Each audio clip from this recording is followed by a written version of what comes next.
The Garden Report is powered by Prize Picks, the exclusive daily fantasy partner of the CLNS Media Network.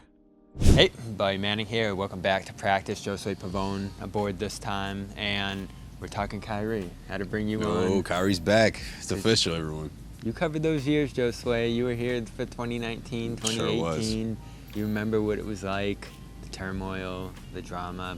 The transcribing, so many words. Man, people could say a lot about Kyrie, but man, that dude could talk. So that's going to be part of this series here, obviously, Kyrie versus the Celtics. You can try to tone it down however you want. You can try to say it's been a long time ago, but the crowd's going to be embracing it. Right. And Al Horford, to some degree, embraced it here today. Here's what he had to say about that dynamic in this series. Al, obviously one of the storylines of this series will be Kyrie going against his former team. What was that experience like playing with him, and what are you sort of expecting from the atmosphere here? Obviously the fans have kind of gotten on him in the past in his returns here. Playing with Kyrie was very special. He's the type of player that just opens up a lot for everybody else, and I was I benefited a lot from that, in his time that he was here, and our fans, they care about the Celtics, they care about Boston, and this has been spoken about already, but when he left, it wasn't ideal for everyone here. So I know the fans, it's the finals, regardless of who's coming in and who's not.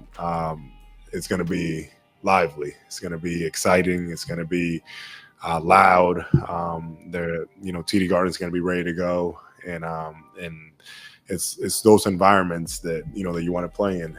You are in the finals. This is the big stage, so I don't expect anything less from our fans. Our fans are going to be who they are, and that's what it is. So Al, I think, tamed it a little bit there. Said it was really special, great to play with him, benefited a lot from that.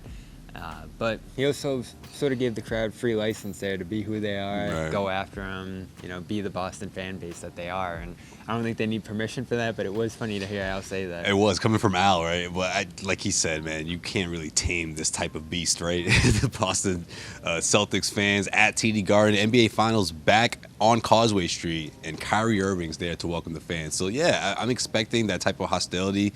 Hopefully they don't go over the line, the whole F Kyrie and all that stuff. I hope the crowd is beyond that, just because so many years have passed. Obviously Celtics fans aren't ready to forgive the guy.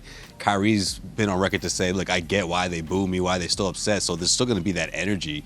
But I wonder how much that's going to affect Kyrie. He's had such a put together season, productive season, a huge part of why the Dallas Mavericks have made it this far.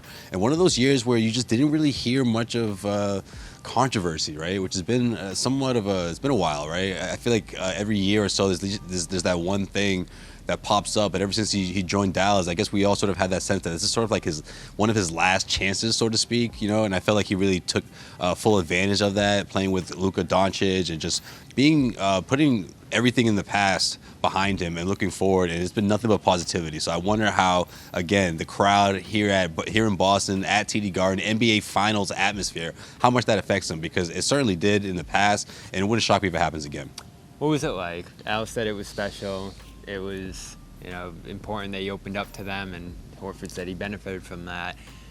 Obviously, there was a good time, right? Early on, he made this team go. That first stretch of games he played here after Hayward went down was outstanding. The 14-game win streak, I think it was, right up until his injury. And then, of course, they go to the East Finals. And then it's that second year that's rockier. And the inexplicable losses, some of the blow-ups, you could kind of see it building up toward that second round where he effectively just mailed it in and then left for Brooklyn. So how would you encapsulate the Kyrie experience here? I guess the best way to put it into words, Bobby, is just a roller coaster, I guess. It was up and down, the way his moods would go. And that's something that is not, foreign to people who've been around Kyrie for, a season or two. It's just sort of the way it was in Boston.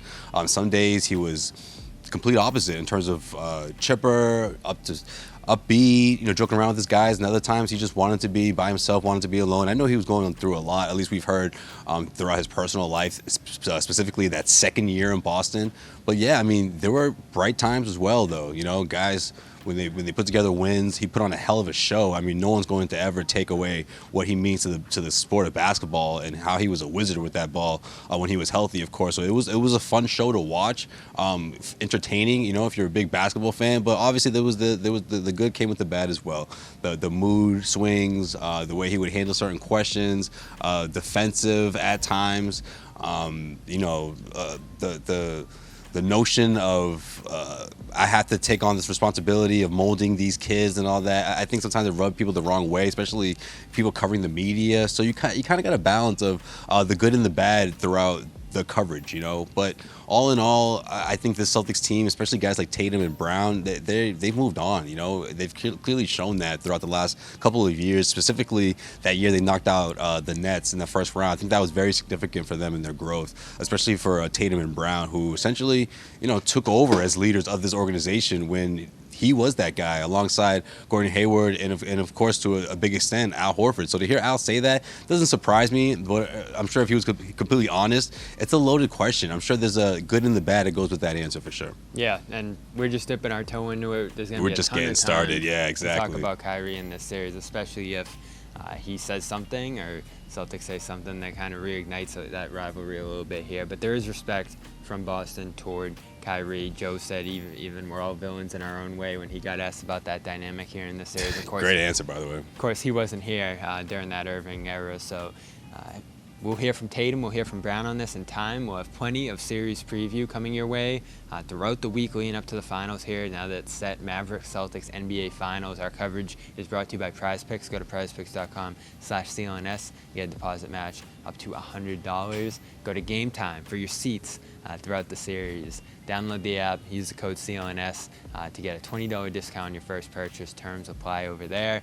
And check out PXG. Go to pxg.com/Garden Report. Get a discount on all their apparel, hats, polos, tees, skirts, and more for the golf course this summer. He's Josue Pavon. I'm Bobby Manning. This has been a practice edition of the Garden Report. Josue Pavon here, CLNS Media. And if you made it this far, that means you really like this video. So hit subscribe. Make sure you keep our notifications on, damn it. And we got plenty of great content coming your way.